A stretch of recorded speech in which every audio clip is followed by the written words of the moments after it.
This channel does not promote any violent, harmful, or illegal activities. All content provided by this channel is meant for an educational purpose only.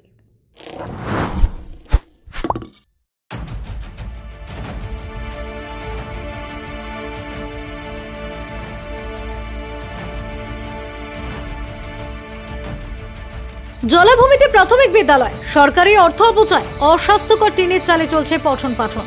অস্থায়ী স্কুলে মশার সাপের উপদ্রব, উঠেছে পড়ুয়াদের school ছেড়ে চলে যাওয়ার অভিযোগ। দ্রুত সমস্যা মেটানোর আশ্বাস দিয়ে ক্ষান্ত প্রশাসন।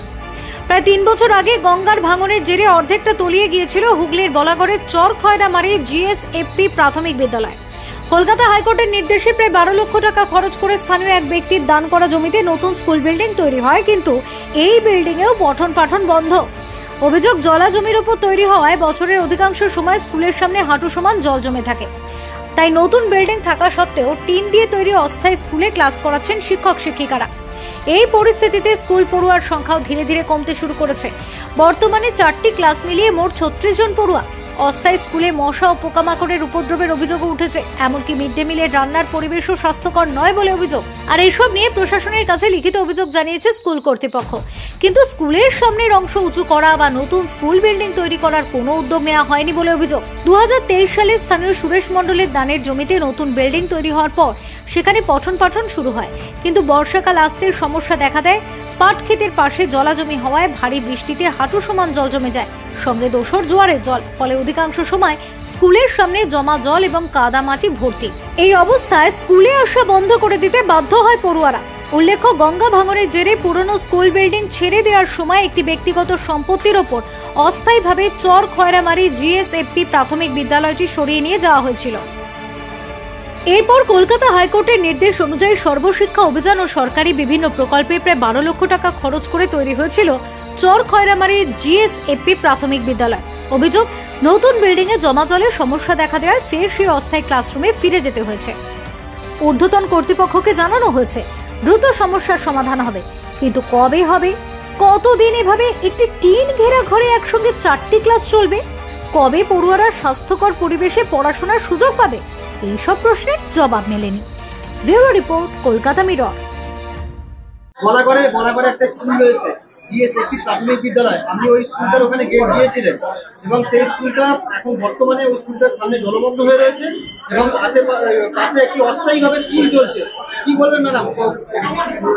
দেখুন, এরকম শুধু একটা না, এরকম হয়তো অনেক স্কুলেরই এরকম বেহাল অবস্থা আছে এবং আমার পক্ষে যতটুকু করা সম্ভব সেটা আমি নিশ্চয়ই করবো। কিন্তু আমি একজন সাংসদ, আমার সীমিত ফান্ড নিয়ে আমাদের সেন্ট্রাল গভর্নমেন্ট আমাদেরকে যতটুকু ফান্ড দেন সেই ফান্ডের মধ্যে আমরা চেষ্টা করি আমার 4-7টা বিধানসভায় ঠিকভাবে দিয়ে এবং সব মানুষের পাশে থাকার এবং সবাইকে আনন্দ দেওয়ার এবং সবার অসুবিধাগুলো বোঝার। তার মধ্যে আমার পক্ষে যতটুকু করা সম্ভব আমি করছি। তার সাথে পঞ্চায়েত আছে, তার সাথে ব্লক রয়েছে, জেলা পরিষদ রয়েছে, সবার মিলিত প্রচেষ্টায় সব কাজ হওয়া দরকার এবং হবেও আগামী দিনে। জল নিকাশের ব্যবস্থাই নেই, কি বলবেন? দেখুন, সব কাজ তো সাংসদ করে উঠতে পারবে না। আমি একজন সাংসদ, আমার পক্ষে আমি এসছি 1 বছর হলো। এর আগে 5 বছর কোনো কাজ হয়নি বটে। এর আগে যদি 5 বছর কিছুও কাজ হতো তাহলে হয়তো এত অভিযোগ থাকতো না। যেহেতু কোনো রকম কাজ বিগত 5-7 বছরে হয়নি, তো সেহেতু এখন আমি আসার পরে সবাই অভিযোগ করছেন। আমি তার জন্য কাউকে কোনো রকম দোষারোপ করি না, কারণ তারা তাদের অসুবিধার কথাটা আমাকে বলছেন। আমি আমার তরফ থেকে যতটুকু দেখা সম্ভব আমি দেখবো। সবাই মিলিত প্রচেষ্টায় আশা করি মানুষকে আমরা সুবিধা দেওয়ার চিন্তা করতে পারি। আগে তো নদীর পাড়ে ছিল গঙ্গার ভাঙনে, তারপরে ওখান থেকে শিফট হয়ে এখানে আসে অস্থায়ীভাবে। এখানে 23 সাল অবধি চলে এবং জুলাই অবধি। তারপরে আমরা নিউ বিল্ডিং, সেই সময় একটা কোর্টের অর্ডার এটাই ছিল, তখন নিউ বিল্ডিং আবার যাওয়া হয়। তারপরে জলের নিম্নচাপের ফলে যেটা হয়েছে আমরা এখানে শিফট হয়েছি। এটাও স্কুলের একটা পার্ট অংশ। জল জমে গেছিল, কারণ ছোট শিশুদের নিয়ে তো আমি ওখানে জলের মধ্যে ক্লাস করতে পারি না। আমি চাইবো তাড়াতাড়ি যাতে আমার এই জায়গাটা ডেভেলপ হয় এবং আমার আরেকটা নতুন যদি বিল্ডিং এর অনুমোদন দেয়া হয়। আমার উদ্বোধন কর্তৃপক্ষের মাধ্যমে আমি সবাইকে জানিয়েছি, মানে আমার যিনি সুপিরিয়র আছে আমি সেখানে জানিয়েছি। এটা কোনো বলা যাবে না। বর্ষাকাল, সে কোনো বর্ষা নাও হতে পারে, আবার কোনো বর্ষা যেটা হয় আর কি অতিরিক্ত বর্ষণের ফলে হতে পারে, সেটা নিয়ে কোনো নেই। সে কতদিন কি হবে সেটা বলা যায় না। সামনের জায়গাটা ওটা একটা ডেভেলপ দরকার। এবং গত বছর ওই ব্রিজটা ভেঙে যাওয়ার সময় আমাদের এসডিও এবং ডিএম ম্যাডাম বোধহয় এসেছিলেন, ওটার একটা চিঠি গেছিল বোধহয় আমাদের প্রপার চ্যানেলের মাধ্যমে, আমাদের এসআইয়ের মাধ্যমে, ভিডিওর মাধ্যমে, যে ল্যান্ডটাকে যাতে ডেভেলপ করা হয়। আমার নাম প্রদীপ মণ্ডল। বিষয়টা আমি এসআই বাবুর সঙ্গে কথা বলেছি এবং ঊর্ধ্বতন কর্তৃপক্ষকে জানিয়েছি এই বিষয়ে যাতে তাড়াতাড়ি ব্যবস্থা নেওয়া যায়। গ্রামবাসীরা চাইছে এবং আমরাও চাইছি, আমরা তো চাইবো না একটা স্টুডেন্টের ওখানে একটা মশা কামড়ে ডেঙ্গু হয়ে যাক। আমরাও চাইছি খুব তাড়াতাড়ি যাতে সমস্যাটা সমাধান করা যায়। তো তখন হয়তো সেরকম ভাবে ইঞ্জিনিয়াররা অতটা কিছু ভাবেনি যে প্রতি বছর এরকম ভাবে জলটা উঠে যাবে, নাহলে অত টাকা খরচ করে সরকারের টাকাটা তো নষ্ট হলো পুরোপুরি ভাবে। ওরকম ভাবে তো প্রজেক্টটা করা যেত না, হয়তো তখন ওটা ভুল সিদ্ধান্ত হয়তো নেওয়া হয়েছিল। আমাদের ঊর্ধ্বতন কর্তৃপক্ষকে জানানো রয়েছে, আমরা আবার দরকার হলে আবার দ্বিতীয়বার করে জানাবো। সব পড়াশোনা করছে, এটা তো একটা বড় একটা সমস্যা। ওটা আমাদের যে স্কুলটা ছিল সেটা তো গঙ্গায়, আপনারা জানেন যে গঙ্গায় অনেক দিন আগেই তলিয়ে গেছে। এবার সেইখানে এডুকেশন ডিপার্টমেন্ট থেকে গ্রামের লোকের সহযোগিতায় গ্রামের লোক জায়গা দিয়েছিল, ওইখানে স্কুলটা তৈরি করা হয়েছে। স্কুলটা ওখানটা তৈরি করার ছিল না, স্কুলটা আরও আগেই তৈরি করছিল, মানে শিক্ষা দপ্তর আরও আগে তৈরি করছিল, কিন্তু গ্রামবাসীদের বাধায় স্কুলটাকে পেছনে করা হয়েছে। তার কারণ আমরা চাইছিলাম স্কুলটার সামনে হোক, এই জল হবে আমরা জানি, সবাই জানে, আমরা চাইছিলাম মাঠটা পেছনে থাক, স্কুলটার সামনে থাক, তাহলে এই অসুবিধা হতো না। কিন্তু তখন গ্রামবাসীদের দাবি ছিল না, মাঠটা সামনে রাখতে হবে। অনেকদিন কাজ বন্ধও ছিল, তারপরে একরকম বাধ্য হয়ে ওখানে করা হয়েছে। এবার আমাদের যে টেম্পোরারি একটা স্কুল আছে সেখানে আমরা প্রত্যেক বছরই এই 2 বছর ধরে ব্যবস্থা করা হয়। এই বছরও পরিষ্কার পরিচ্ছন্ন করে ব্লিচিং দিয়ে স্প্রে করে ওখানে স্কুল যথারীতি হচ্ছে, ঠিক আছে। যাওয়া বড় সমস্যা, কাদা রয়েছে। হ্যাঁ, যাওয়া একটা বড় সমস্যা, বাচ্চাদের কাদা রয়েছে স্কুল যার না, যেখানটায় কাদা, যে স্কুলটা ওইখানটায় এখন স্কুল হচ্ছে না, তো এখন হচ্ছে যেটা টেম্পোরারি স্কুল সেখানে হচ্ছে, সেখানে ওখানে জল কাদা নেই। ওই স্কুলটা কবে চালু হয় মনে হয়? স্কুলটা চালু হবে ধরুন, আমরা তো এর আগেও বিভিন্ন জায়গায় চিঠি চাপাটি করেছি যাতে ওইটাকে একটা কিছু করা যায়। আমাদের এমপি ম্যাডামও এসে দেখে গেছিলেন যে ওখানে জল জমে, ঠিক আছে। দেখা যাক, আমরা আবারও বিভিন্ন জায়গায় গেছি, গিয়ে তদারকি করছি যে যাতে যত তাড়াতাড়ি সম্ভব ওটা করার জন্য।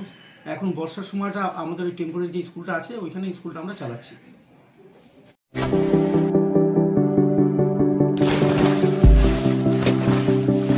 Fasten your seatbelts as you take a tour around your marine wonderland.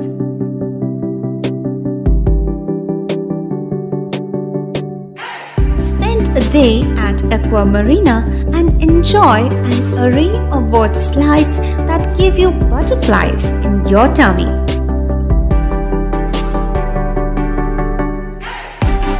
Aqua Marina is a holistic weekend destination for friends, family, and couples and offers magic to soothe your body, mind, and soul.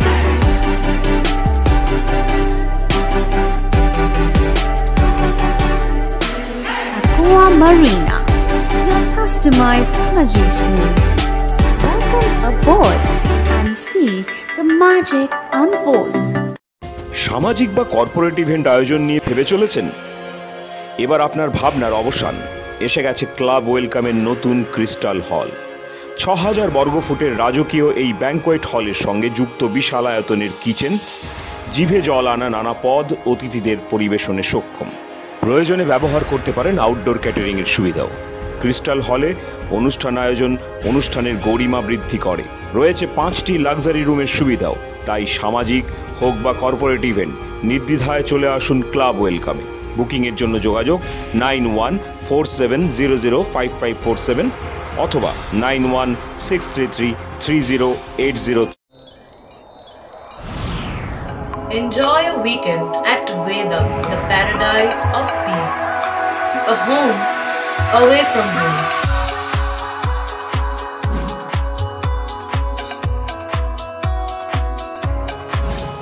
See yourself resonating with the nature. Vedam welcomes you to create your best memories.